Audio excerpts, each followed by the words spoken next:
Here at the entrance of the harbor and marina in Cabo San Lucas, we can see the ruins and the relics of days gone by. The commercial fish packing plant, as well as the manager's home's ruins, lie on the closest beach and oversee the departure and arrival of all the boats in and out of the Cabo San Lucas marina.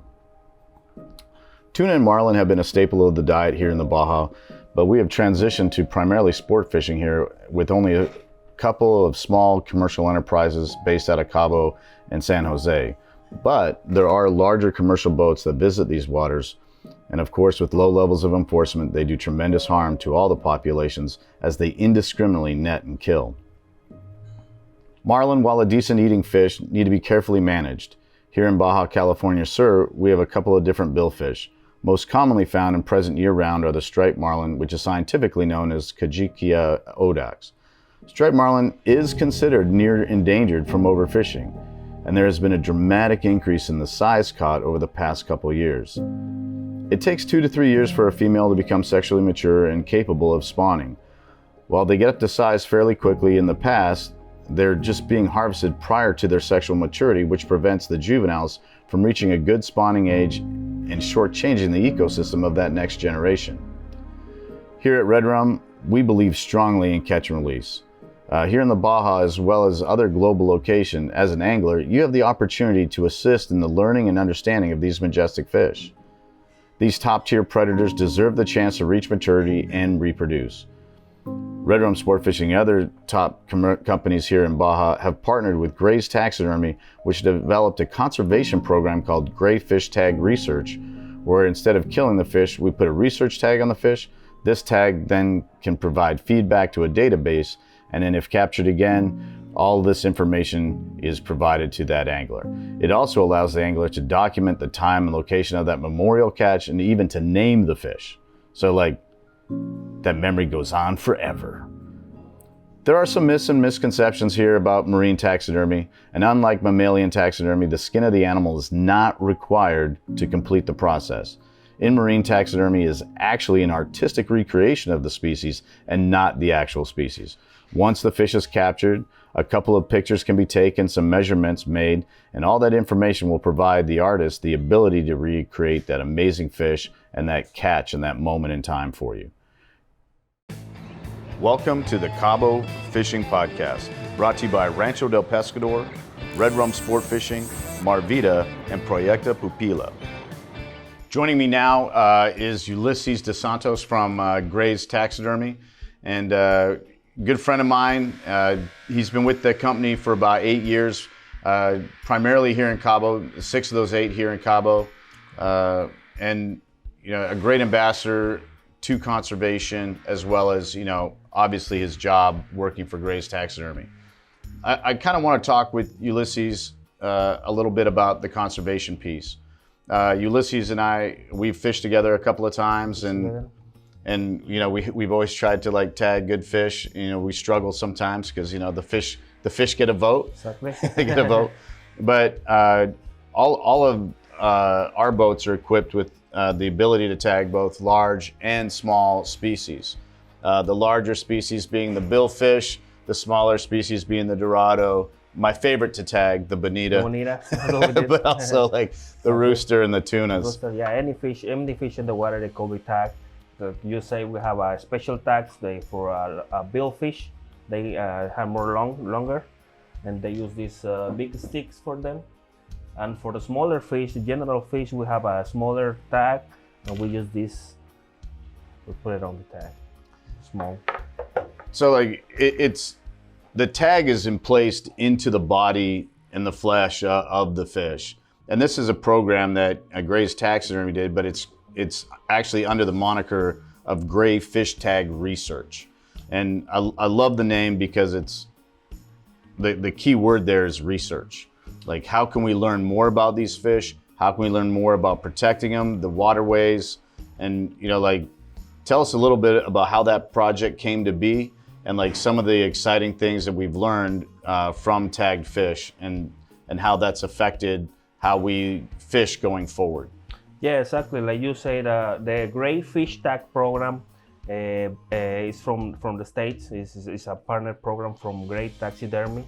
our manager is Bill, and then the program is the research is we need to find out where the fish moves and how long it takes to move. And the good thing about this is you can have fun. You know how to kill the fish, so you can tag it also, and you can name your fish, set the location where you caught it, and give it back to the water. I mean, that's the fish can be alive for more years, and you guys have fun catching.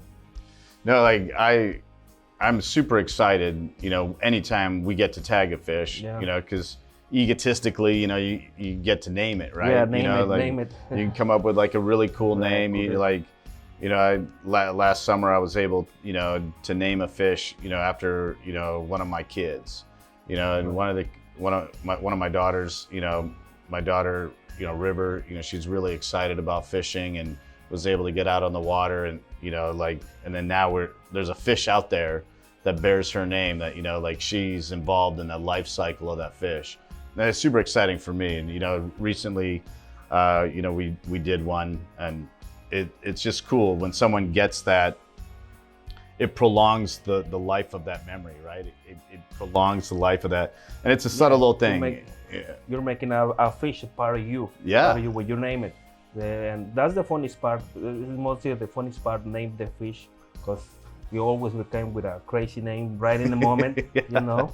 Yeah. But yeah, that's funny part. People like an adrenaline-filled like moment of just like, what is this name? There's probably, in the database, there's probably some words that probably shouldn't be in there. right. This thing, you know, took me 3 hours. Right.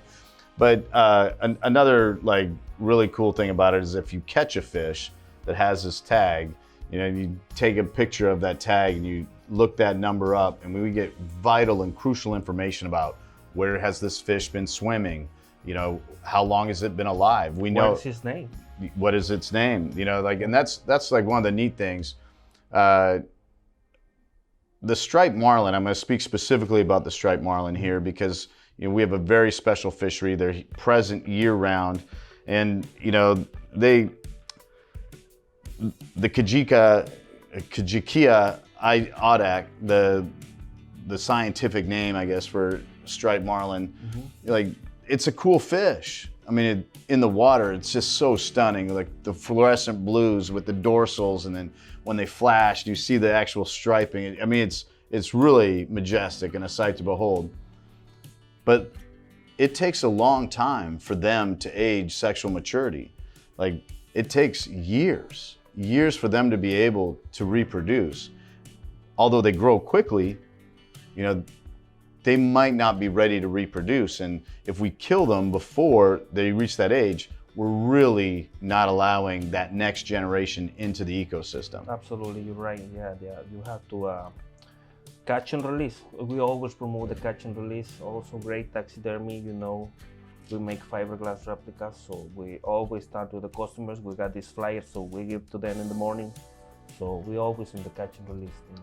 Yeah, one of the things that's like really surprising about this species is, as long as I've been fishing here, which hasn't been very long, but as long as I've been fishing here, a really big striped marlin was 200 pounds. Like a really big, like that was a monster. It is a monster. But because of overfishing, like that's as big as they're getting now. Yeah. They can get up to 500 pounds. They're almost as big as a blue marlin. They can get almost as big as a mature blue. And that's what's like really sad, is like these fish are being shortchanged the opportunity to get as great as they can be because of overfishing. The catch and release thing here in town is super important because we're trying to change a culture. Now, some great companies, you know, have partnered with Grays, you know, to do this. Obviously, Redrum. Pisces is, you know, probably one of the oldest, well, the oldest company here in Cabo, 40 years. They're big advocates, you know, and, you know, definitely follow, you know, the lead of what they do. There's other companies, Tag, Cabo, another great, it's even in their name, right? Like, right, in their name. So, Yeah, we keep promoting with all the big companies. You know, they got more chances to. They got like 5 boats every day, so they got more chances to tag a fish, and that especially with that companies like your company, Redrum Sport Fishing, that we always catch and release fish. Yeah. Right. That's the companies who work with this program, and they've been working good. Now it's always sad, but it happens. Fish die. You know, like it's sad, but it happens. But the fish dying shouldn't be so that you can get taxidermy. And I hear it all the time out on the marina. I hear guys, you know, being told, oh, you know, for you to get this mounted, you know, we have to bring it in. And that's just not true. So like, let's talk about the actual process of having a artistic replica being made through Grays. Okay, so we start. Our shop is located on Florida, Pompano Beach, Florida. At the shop, we have a previous mold from. It was being taken from a real fish a long time ago. We have over 1,000 molds at the shop. Okay, so every fish, every species, we have a different mold. So each size, every inch, you have a different mold for that fish. So you basically, like you say, mostly the captains and fishing companies, they try to talk to the client about if you wanna get the fish on board, you have to taxidermy, right? Because some of the captains are still at the old school that we used to use the skin of the fish and make the replica out of it, but put the skin, cover it on it. But we stopped doing that 20 years ago. What we're doing is fiberglass replicas. Like you say, you don't have to kill the fish. All you gotta do is tell the mate to get a tape metric. All the boats here in Cabo or in any part of the world, they have a tape metric aboard.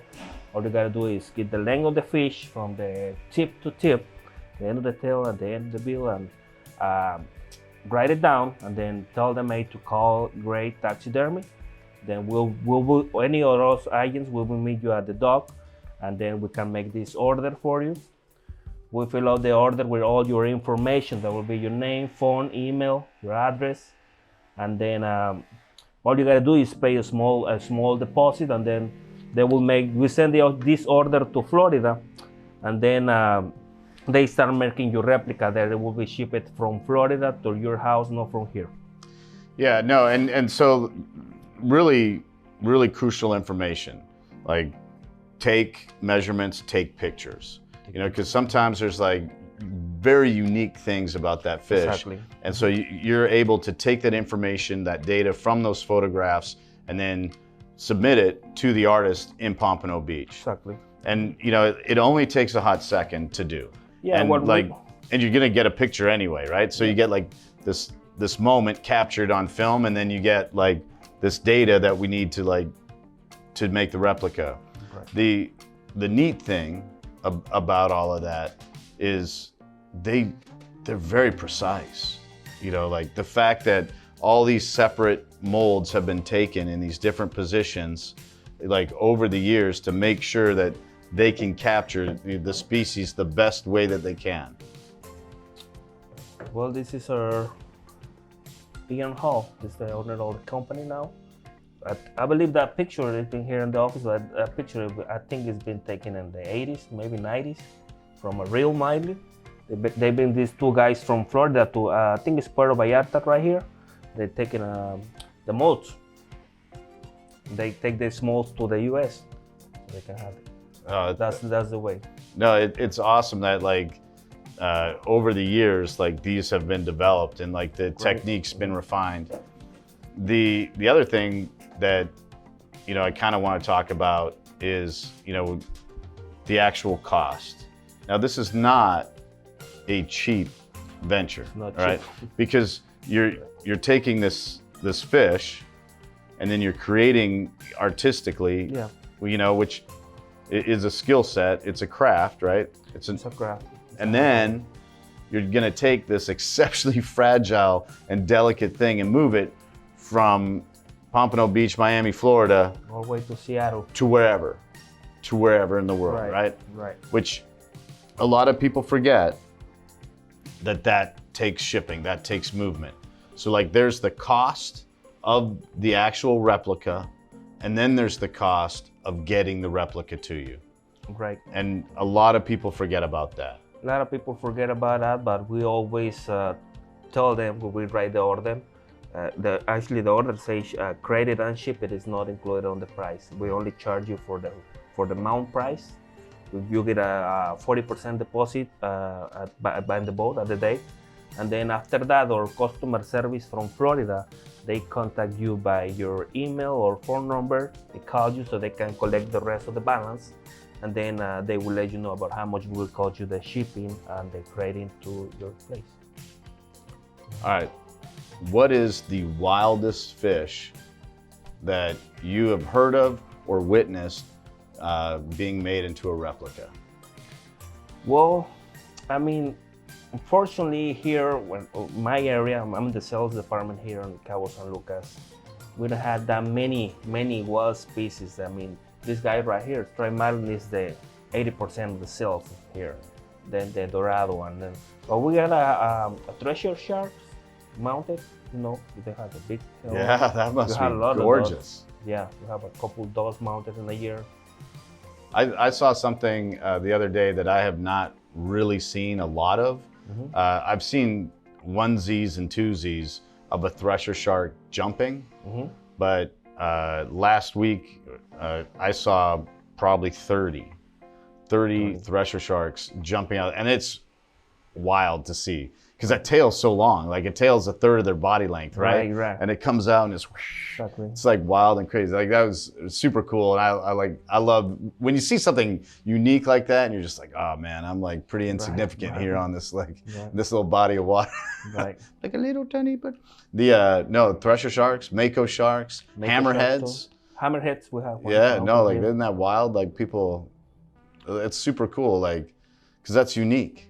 Unique, Like, exactly. Definitely when they caught a shark like treasure shark, and that's a unique fish, you don't see that out here every day, so No. they just get it mounted straight right away. Right. Even the captain, so maybe that's the first shark for the captain. For real. Yes, for real. Yeah. No, like, that's one of the neat things is, like, you know, I have a couple of Grays mounts, obviously, but in my office back in Texas, I have a tuna that y'all did for me that I caught in Panama. Okay. And man, one of my favorite trips of my life. I also caught a rooster on that trip, but it was my first rooster. But I didn't get it. I didn't get that one mounted because it was like, I should have, but it was like this big. It was a little cutie. But every time I would look up at that mount, like, I would relive that trip, you know, and it would, like, I would be transported there in my mind, and man, it's so neat. And here, you know, you guys, you know, presented me with that Dorado after the pelagic tournament, Right. and man, that fish comes with a lot of memories. And Right. every time I'm sitting at that desk and I look up and I see that Dorado, it takes me to, like, one of the coolest moments of my life, and I love it, and I think that's neat that people get the opportunity to do that. And in the end, yeah, it's a little bit of money, but Yeah, it's about memories. This Yeah. is about memories. you could also pay for cable television and waste that same amount of money over a Right. couple of years. So, Right. is there anything that you would like to share with our audience about conservation?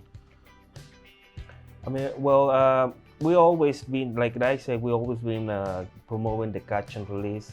Mostly of the companies on Cabo, they work with us, you know, partners companies. They promote the catch and release too. So great taxidermy been always like catch and release thing. I mean, we always, every day we try to convince the captains to do not kill the fish, you know. Tell them they don't have to. Tell them we don't need the real skin anymore. Tell them, giving all this information on board. They already have these books on board. They already have that time metric. And talk to the clients in the morning. You're here in the mornings. You meet us here. We're here every day in the morning. You can see us at the dock, giving this information to the customers, to other boats. No, it's a pleasure to share my morning with you guys, and it's a pleasure, to know that when someone's memory gets entrusted to you, it's truly being respected and entrusted in a great place, both on the scientific side with the research, and then also in like the aesthetic side and having that mount at the house. Right. This is a great program. Great fish tag research. I mean, catch your fish and you have fun with your kids, your family. Maybe it's your anniversary, or you can. The funniest part is name the fish. Then you get the name, the date, the location where you caught it, and get your address there. All you gotta do is give it to your captain, or you can take it with yourself and get on greatfishtag.org and register the card there with the number right here, tag ID number. They will be on the system, and somebody caught that fish again, they will get forever. Mm-hmm. Forever, it's there. You can also get your fish mounted if you want to, even tag it and mount it. Yeah. I know. No, and you also get a release certificate. And catch and release. And that's something you can frame with a nice little picture of you and that fish and, set it right next and the to tag. your Yeah. fish. Mm-hmm. Well, I appreciate you taking the time, Ulises, to come and talk with us today, or us to let us into your house. We're in your house today. Yeah, you're always welcome. Yeah. Whenever you want. Normally you're in our house, but today I'm in your house. I love it. I love it. Right. And thanks for sharing the information about all these beautiful fish and teaching me. That's why we're doing this, is so that I get a better education and and I can share it with our friends and our audience. Yeah, you guys got any information about great taxidermy, you can get online, greattaxidermy.com. You got plenty information there about our fish mounts, or even the fish tag program you can get on the website too. And glad to have you here, guys. Well, appreciate it. Thank you so much. We'll do it again. Yes, sir. And this time we'll not tag Bonita. No, we need to tag a blue marlin. I need the summer goal is to tag a blue and a black. So that's our goal for the summer, and hopefully Pepe will be there because I like making him swim. Yeah. So. And for all the fishermen who wants the channel, I mean, ask your captains. Your captains have all the information aboard. They got the great information aboard. They got the fish tag information aboard. So yeah, it's too easy. So you will meet us at the morning by the dogs giving all this information, the catch and release information, and you have some. No, one of the things I try to impress upon all our clients is, if you kill it, we can never catch it again. So if you kill it today, we can't catch it tomorrow. So tomorrow, hopefully, we're catching more marlin, and maybe we'll see one with the tag, and we'll learn a little bit more about it. Right. But thanks again, Ulises. Appreciate your time. Thank you, guys. Thank you for coming. See you next time. Finger guns.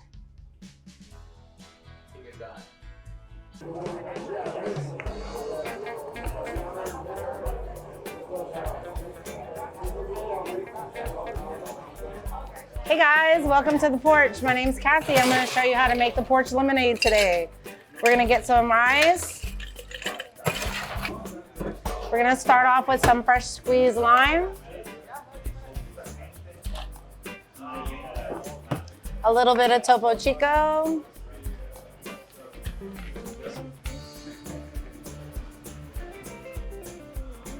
A little bit of sugar.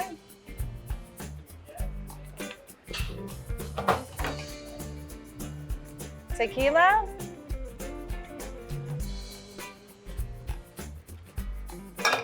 Splash of pineapple juice. Top it off with a little bit of blue curacao. And a pretty garnish on the side.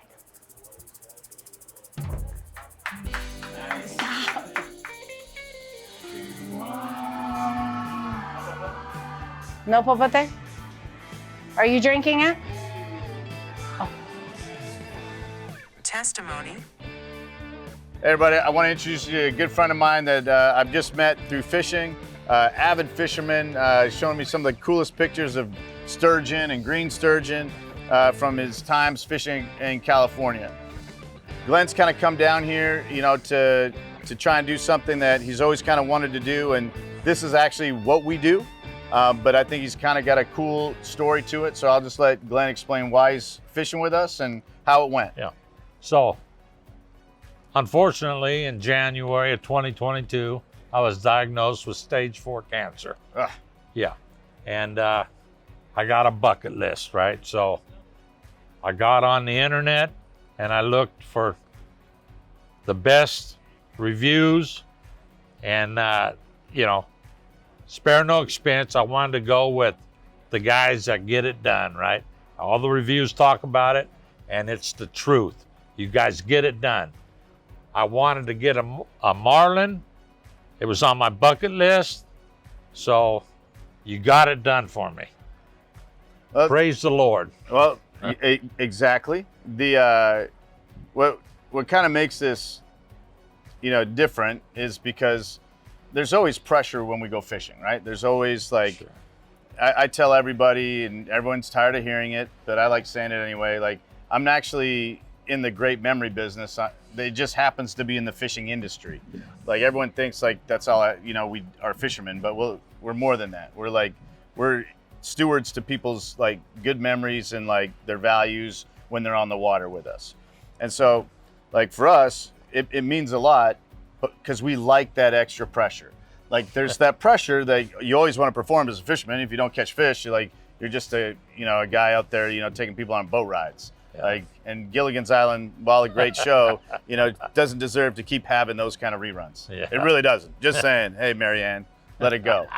But, when we get that little bit of extra pressure in it, we're already impassioned by what we do. But when I talked to Juan, I talked to Renee, I talked to Chewy Para, that was the crew, Yes. That you had on this boat. Like, everyone pushed their chips to the center of the table and said, let's do it. Yes. It doesn't matter if we stay out a little bit later. It doesn't matter if we burn a little bit of extra diesel. Well, some people that bothers the burning of diesel.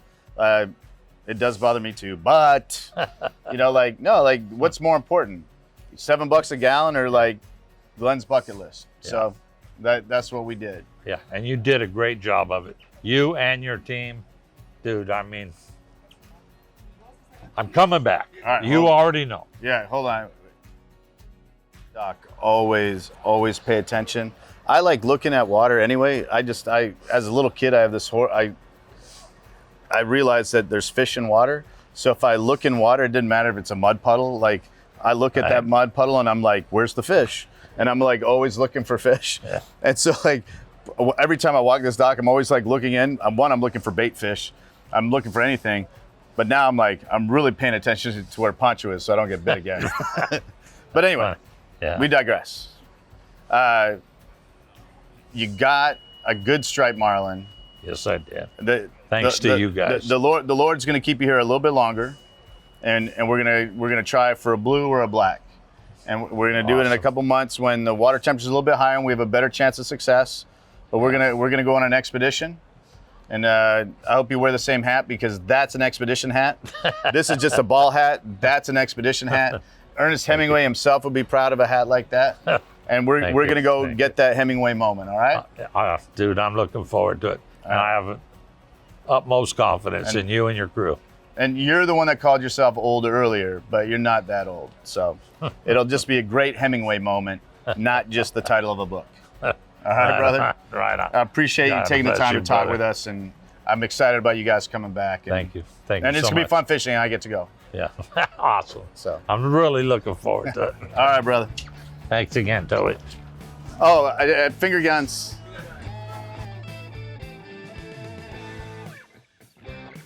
Where is the food? So we are sitting up here in the beautiful Baja Brewery rooftop. I got my main man, Rob Kelly, and we're just chilling, having some of his delicious beers. Rob and I go back a couple of years, met on the marina, probably like 6-7 years ago. Yeah, something like that. Yeah, and same donkey, different place. That's right. And used to be like located in the corner, kind of on the opposing side to where we're at located now. Yep. And man, fell in love with the beer back then. Never got arrested as a result of it. It's that delicious. It's that delicious. So I just wanted to take some time to come and talk to you, and because this is one of the most beautiful locations in all of Cabo San Lucas. We got Redondo Beach in the background, the Bahia, and you've been so generous with us in the past. We have our veterans program. You host us up here for a welcome dinner, Operation Billfish 2023. And no, like, it's always been good. The beer's amazing, and I just always love, you know, like, and it's such a small community here. And, you know, you and I can't go out and eat with our families without running into each other at our favorite spots. So I want to take some time and like talk to you about, like, tell us a story. Tell us the genesis of Baja Brewing Company. Well, it started way back 17 years ago. Wow, so that's how long I've been down here. It flies, man. We've been open. We just had our 15-year anniversary, so it took a year to build and a year to set up. A lot of people don't know we were the first brewery, but the first alcohol producer in the history of the state. So there's never been anything. So there wasn't even a license to be had. We had to have legislation passed in Congress in Mexico City to get this done. So it was a process. But at the time, we were the 7th micro in the history of this country. So it was right in the nascency. You know, Single digits. 7th, yeah. And then now there's, I think, 600 and 600 being built. So it's on the same trajectory as the U.S. Wow. And yeah, so, I mean, that's great, though. You know, I mean, it took a little while for them because this is the 5th beer drinking country in the world. Is But it's correcto. all like, Is correcto. but it's all like, you know, yellow fizzy beer, you know what I mean? Yeah. Like little, I mean, yeah, little, no, but I mean, like, you know, like light lagers and stuff like that, you know, everyone knows the names, but I'm not going to say it, but yeah, so it's good to see that the palate has changed and people are getting into good beer. You know, progress and evolution are a beautiful thing. Like, I know culturally there's a big fear of change, but, you know, like, when something's introduced, and like, that's an important part of the history of this company is like the legislation. Like, hey, here's this idea. Like, I had an idea too, but like, I had somebody else's blueprint. I had somebody else's, like, you know, foundation to, you know, to work from. Like, I wasn't starting with a blank canvas and going like, hey, I think fishing in Cabo would be cool. No, like, I had the benefit of doing something. Like, you didn't. Yeah, like your family, like, you guys like pushed all your chips to the center of the table and said, okay, we're gonna do this, and this is what it's gonna take. Yep. Like, dude, like, that's ignorance like is bliss, my friend. that's manifest destiny too, right? Like, yeah, that's true. That's a cool thing. That's a cool thing. But you make a good product. Thanks. Like, for being the OGs, I guess, like, you should now do a shirt like the OG, like the donkey's the OG, the burro. Yeah, that's right. But I mean, you guys started off like with how many profiles? Like 3, we 4? originally started with 4. 4? And just because of the fact that I was saying people didn't drink heavy beers, we didn't have an IPA, we didn't have anything. It was all baby steps. You know what I mean? We didn't want to blow anybody out and just make them never try it again. So it was all, you know, lighter beers, you know, like a wheat beer. And we had our heaviest beer, I believe, was a brown. You know what I mean? So baby steps, you know, but it, you know, obviously they're catching up, and, you know, we've got 12 beers on tap now, and we've got a full gamut. In Costco. Yeah, like, Costco. no big deal. Actually, something a little cooler than that. About 4 months ago, we just signed on. We're in every single Walmart in Mexico, so in the whole republic, 240. So that's pretty big. Well, we'll have a low key cheers to that one. Cheers to that one. Yeah. Not Walmart, but to selling in Walmart. Well, yeah. No, like, what a cool platform! Like, absolutely cool platform. But one of the things that, you know, necessity is the mother of invention, right? And, you know, like, a couple weeks ago, I was talking with our mutual friend Pete. That's got Chubby Noodle and Mother Flower, and I'm a partner of Chubby. And yeah, that's right. That's right. There's an involvement. And like, one of the things that's crucial is like the use of what's around. Like, so many people forget, like, we're 1,000 miles away from what most consider civilization. Yeah, we're at Land's End, right? For whatever camera can see it, we're at the southern tip of North America, right here, right? And it's so important to utilize what's available and what's around. And just up the highway, not very far, is Todos Santos, where, you know, like, the Mango Festival, and like, you got Cerritos and Pescadero, where all this like beautiful agriculture and stuff comes from. You guys take from there and utilize that, you know, to put the flavor, the true flavor of Baja in the beer. Like, I always get excited. The seasonals always like fire me up. You know, I'm a West Coast guy, so like, man, you know, like, I should probably be wearing some kind of handkerchief or something to get like my hipster in out. But like the mango weed, like the raz, like you guys are like taking flavors like the surf ride, like you're taking the flavors of Mexico and putting it in the beer. And like won't mention the names of the other ones. Like that's not the taste of Mexico. That's the taste of beer. Yeah, right. Like the mango weed is very special to us. I mean, it came out of just organically happened because there's a lot of mango trees here, you know that, right? And there's a lot, and there's so many that a lot of it just people it wastes. Like they just can't use it all. Yeah. So we had a friend that had a huge mango orchard, and we trade with him every summer for mangoes. You get 2 truckloads of mangoes to make one batch. And what we give him in return is our spent grain for his goats. You know what I mean? So it's like a little bartering system. Yeah. Brilliant. And the mangoes they're a lot of fun. It takes us a whole weekend, 2 days of 8 hours straight of 8 people. It always turns into a party, obviously. But peeling mangoes is not easy. No, I'm not a fan of it. Like every time like I have to deal with the mango, I'm always like, yo, you look like you got this under control. Exactly right. I mean, I'll clean a fish all day. I can do it like anything with a fish. You put a mango in front of me, I'm like, son of a. They're labor intensive. Yes, absolutely. So it's a love-hate relationship, you know what I mean? But it's fun. The community gets behind it. We get people that are lined up to sign up to do this. You know and that's the thing is like, there's a lot of freedom on the other side of hard work. Mm-hmm. And like when people like spend time and there's adversity, you know, together, you know, but at the end there's this really cool product, like it's joy, right? Yeah. Like, you know, like not to quote Solomon, you know, in Ecclesiastes, but like you should take joy in your turmoil. Like you should enjoy it. Like work hard, play hard, right? Drink hard. Speaking of, well, the grain thing for the goat, that's wild. Like and we that's also cool. get goat cheese out of it too. What? Yeah, so that's for the rest of the year. You know what I mean? Like, so it's a great little dynamic we have. I might need to hit you up on some of that cheese. Oh, it's good stuff too. I might have a small affliction. Yeah. It's not quite an addiction, but it's an affliction.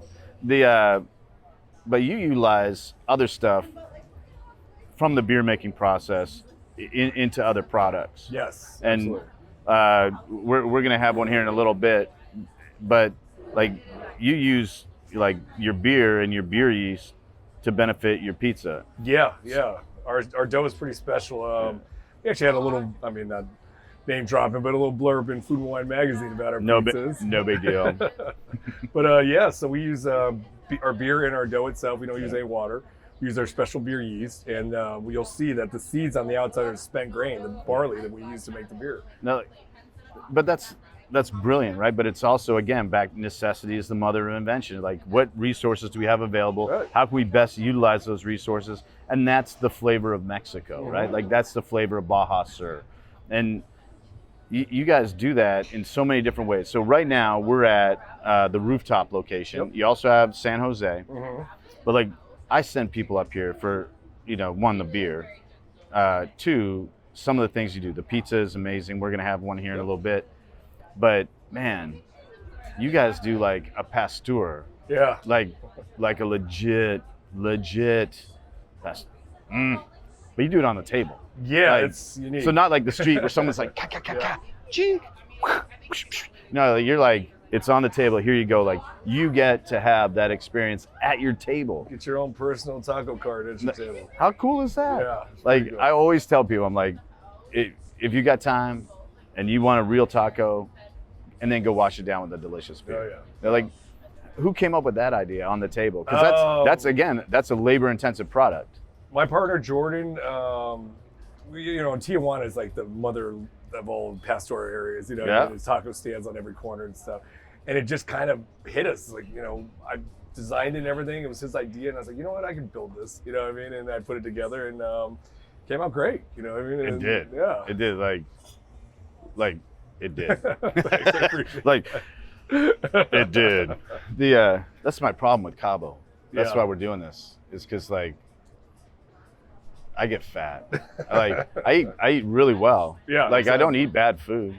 You know, like we eat super clean, Mm-hmm. but it's like I have too many good friends with amazing food. Yeah. Amazing food. It also doesn't help when you live in a destination. So like I swear I have some group visiting every week. Nah, Friends or something. I also have that affliction. Exactly, right. I mean, I love it. It's a great thing. but- It's a joy to entertain. Right. No, I'm kidding. I like that's our job. We're in the memory business, We're right? hosts. Yeah. Professional hosts. What how did this come to be? Because like, What? I mean, this is one of the best views in town. Mhm. This is one of the best locations in town. Like, when you were like, who came up with like, hey, we need to like go to the top floor? Well, that's actually a great story. That's the greatest compliment I've ever gotten in my life. Was when the owners of this hotel, they were on date night in San Jose, in our location in San Jose, and we had just they were walking by, and we just opened about 8 months ago, and it was the summertime, which is really slow usually, and we were pretty bumping. And they're Americans, and they said, you know, the wife said to the Jed, he said, you need to talk to these guys, and they came in, and we hit it off, and he says, have you ever been to this rooftop? I was like, yeah, a couple times. He said, what do you think? I said, well, it was very different back then. Yeah. And I said, well, I think it could be a lot better. He goes, I agree. I want to give it to you. I want you to do what you did here and put it up there. And I accept. no, but think about that. That's like the greatest compliment Right? that you can ever get. A stranger. And then it worked out, Did you know? Did you play hard to get? Oh, You're like, man, I'm gonna probably have to pray on it. Amen. Yes. Yes. It was not easy though. Building on a rooftop No. is much harder than it sounds. No. I mean, the elevator didn't go all the way to the top, so I mean. No, bringing I it- remember that. We Yeah. used to drop off the floor below, and we Yep. came up like the final Yep. flight. I remember And that. Think about materials and building and all that. It was Coming not up the easy. stairwell, Yeah. coming Oh, yeah. off the sides. We couldn't Yeah. use the elevators because the stuff was too heavy. You know what I Yeah. mean? So it was 7 floors.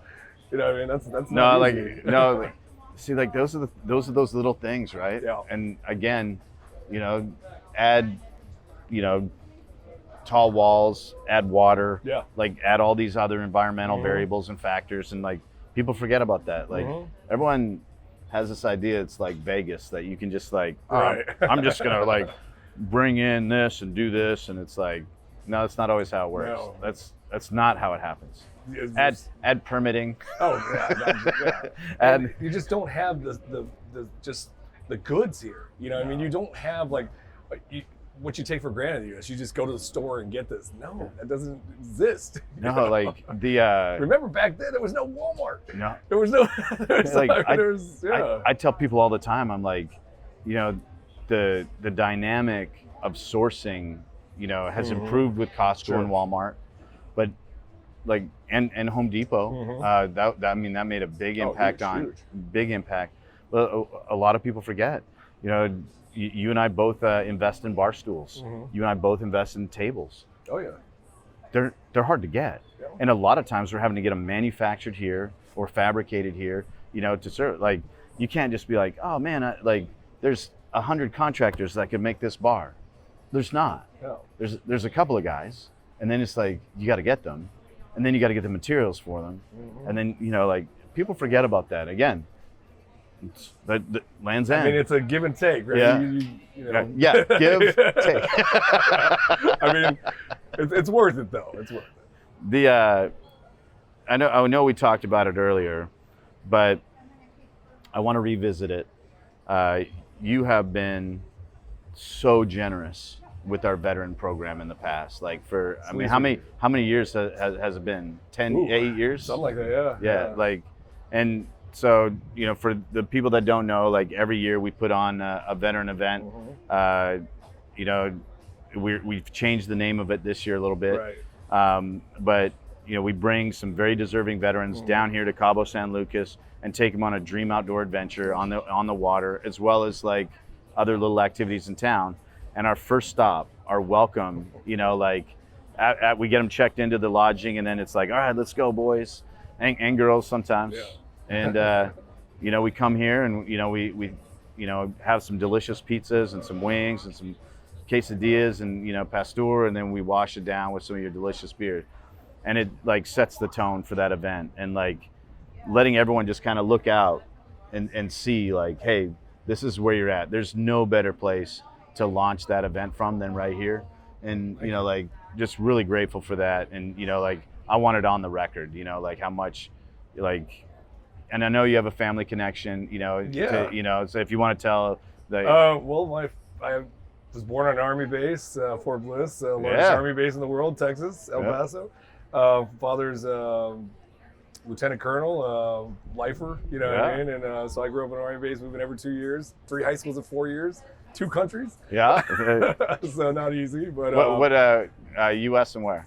U.S., Korea, and, well, U.S. again. Yeah. Oh, you were in Korea? Yeah. Oh, like, I wasn't, dude, like, well, I was up north, but we would go to the big city, what we called the Smile Zone. The Smile Zone. Yeah, we would go to the Smile Zone, you know, because it wasn't on the like up north, like everyone's like walks around like stoic, scowly, you know, like then you get down like Yongsan, everyone's like happy to like they're like Korea's awesome, like. Well, which it is, that's where we were at. which it is. But like no, like that was a cool high school. Yeah, it was 2 years there, 1 year in Oakland, California, 1 year in Colorado Springs. What year did you graduate? 93. Oh no, I bet I might know a classmate of yours. Genevieve Chase. Maybe I think. Well, I can't remember what year she graduated. Well, I didn't graduate from there though. So but she like I know that she did part of her high school, and I know somebody else that like did their high school there. Yeah. Okay. Like they, you know, like because it wasn't like it wasn't too far away from that like Dragon Hill Lodge. No, it's right across the street. We used to go there for lunch all the time. That's funny. Nice. I did. Hey, I thought about that in a while. No, I don't think about it a lot. But like I liked my time in Korea. Oh yeah. No, I fell in love with the food. I fell in love with the people, and hype beer. Yeah. You know, like again, you know, like I'm a connoisseur. No, I don't know if that's the right word. It's a connoisseur. Or, like a partaker. I'm a partaker. I'm a partaker. But no, that's wild. But I've always been like grateful.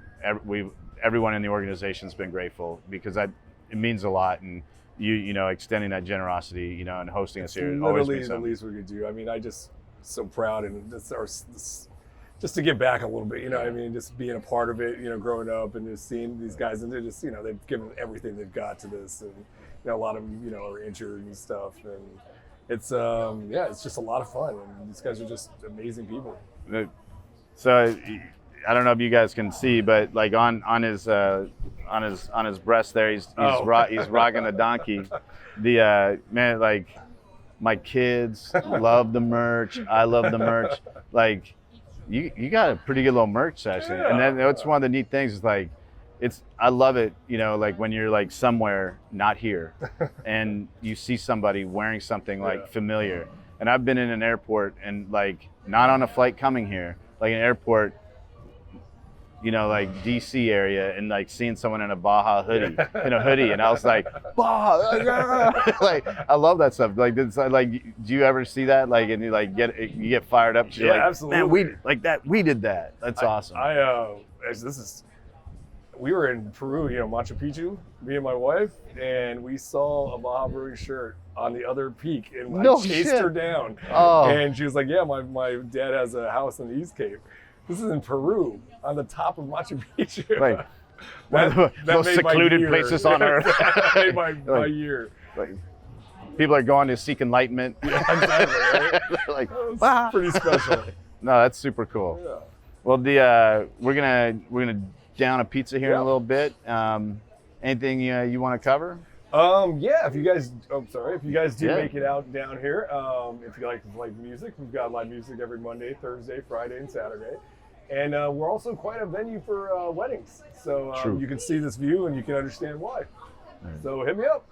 Yeah, no, and everything will be like on the banner, you know, and because I've seen weddings like up here, you know. We do about 6 to 8 a month. Yeah. Also, like, you know, as my kids say, low key, like cool spot, Day of the Dead boat parade viewing spot up here because you see everything. Oh, and night. Also think about like fireworks, like say New Year's or 4th of July. We're like almost eye level. Oh, so the it's fireworks. Like it's just and the drone show. The drone show now, like do fireworks and a drone show right here. I forgot about that. They're all from barges right here in the water. Yeah, dude, like still like one of the best views. And one of the things like I love like in the evening and early morning is like, and everyone knows like I love rays, mobiles, and man, watching them like jump. Oh, yeah. Like right now they're not because there's like a plethora of vessels out there. Yeah. But like watching like the rays jump and stuff, and like seeing them the doing water's boiling. yeah, and they're doing just- backflips. They're having a ton of fun, and it's really cool. Well, and the whale watching in the winter too. Yeah, Yeah, that's world class. that is like this year's been wild. I mean, they're here so late. Mm-hmm. I mean, it's been like an extra month. Yeah, Like we've really been spoiled this year, Yep. and I feel bad because like, people are manage expectations. Yeah, They're gonna right. be like, oh well, I was there in March last year and there was whales everywhere. It's like, Right. that's Sometimes. maybe, Yeah, maybe. exactly. Sometimes. The whales get a vote too. Yeah, right. But they've had an extended winter. Yeah. Puxatani Phil, like, and the whales, they have some kind of mammal connection. There you go. And he was like, no, you guys should stay. You should stay down there. It's not good up here. You should stay down there. But, yep. We're good. We're good? You Oh, know, shit. you Easy. bring out the pizza and then Oh, we're yeah. like, We ready now? yeah. Seriously, where is the food? Tell us what we got here, my man. All right, so this is our beer pizza. So like I said earlier, we've got our beer instead of water in the dough. We've got our special beer yeast, which makes it rise a little bit. And then we've got the spent grain, the barley. Dude, That's our 2-row barley. And then obviously some great toppings. Can't beat it. And And it's thin crust, so it's all flavor. I mean, no doughy waste. yeah, well, that's the thing is like, everyone in the world thinks they know how to make pizza. Right. Everyone in the world is wrong. Well, I'm gonna have a little piece, Please. and then you're like, I eat it every day. I know. I'm like, I'd like to eat it every day, but my nutritionist, See, I like that nice crunch. yeah. Well, the cool thing is the seeds, right? Yeah.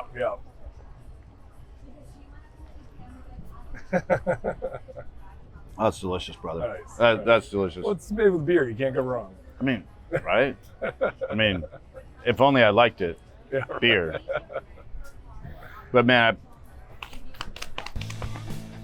I appreciate you, brother. Oh man, it's my And, pleasure. Thanks for having me. Thanks for talking to us about the beer. Thanks for telling us the history of this place. Thanks for being a friend. Yeah. And man, come to, when you're in Cabo. Come on. I'm usually up here, Yeah. so come up and have a beer and a shot of tequila with me. And you can invite me too. Yeah, there you go. Cause I'll come. I'll drink a beer with you. It's true. All right, brother. Hey, Appreciate you, man. You got it, man. Thanks, All bud. right. Thanks, everybody. And we will see you on the next episode of our Cabo Culture section of the Cabo Fishing Podcast. Cabo Fishing Podcast. Nice, man. ¿Todo bien? One take. They love me for that.